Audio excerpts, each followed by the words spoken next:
me. Okay, an oldest cellphone. Sino dito ang may pinaka... Hindi ko alam kung meron. Oldest cellphone. Sino? Ano malalaman mo?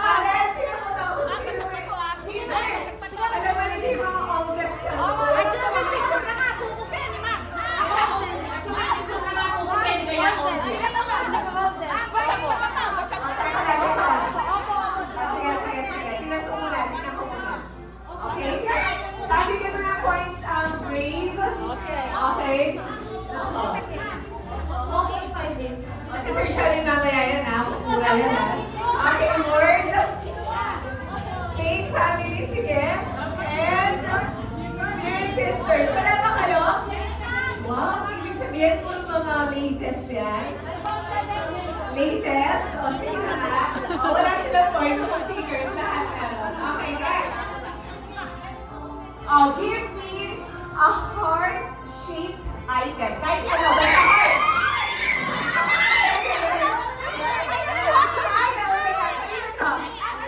Okay, Lord Warriors. So, si Kathleen. Mabilis siya.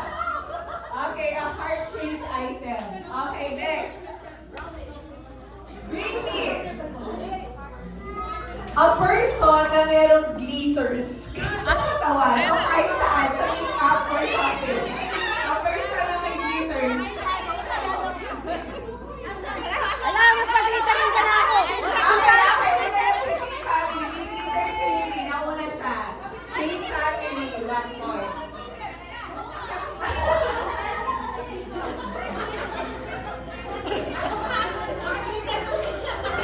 Okay, bring me a person na pwede niyang i-memorize yung about kay Jesus. Basta something na verse na tumutukoy about kay Jesus. Ano walang mali ah? Walang mali. Verse and then hindi ano nga, ito niya yung verse. Anong verse? Tama ba? For God so loved the world that He gave His only begotten Son, that whosoever believeth in Him shall not perish, but have everlasting life. John 3:16.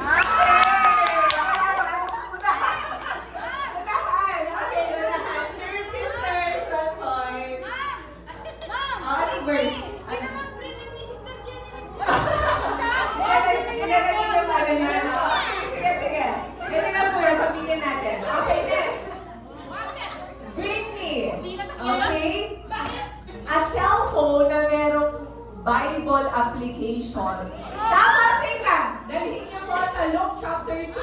Ay, doon muna kayo. Balik. Dalhin niyo sa Luke chapter 2. Ilagay niyo po sa upuan. Bible app, tapos nasa Luke chapter 2. Ilagay niyo dito. Wala to. Luke chapter 2.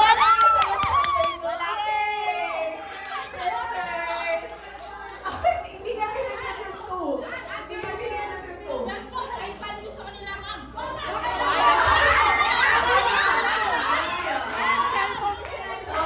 Sorry. Yes, kaya chance ka. Ayan. Okay, ano, iPad. Basta kay Bila talaga.